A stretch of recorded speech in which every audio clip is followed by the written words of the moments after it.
Srečujem se z ljudmi na različnih področjih in velikokrat uspem ugotoviti, ali oseba deluje v preteklosti, prihodnosti ali dejansko v današnjem času.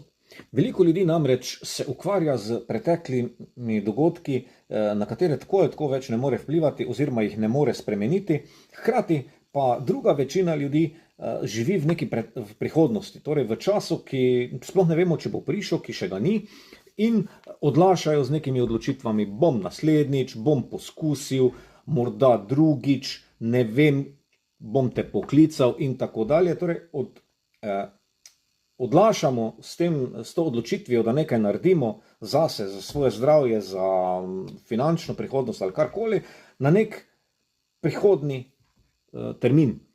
Kaj pa, če ta prihodni termin ne pride? Kaj pa, če se vmes zgodijo stvari, ki nam bodo to še bolj otežile?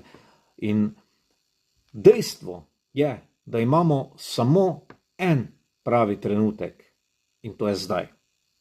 In ravno zdaj je pravi trenutek, da mi pišeš na zasebno sporočilo in morda dobiš brezplačno vstopnico, se udeležiš našega seminarja 13. decembra, se podružiš z nami, prejmeš informacije in na podlagi informacij sprejmeš odločitev, ki lahko rečeš samo ja ali ne.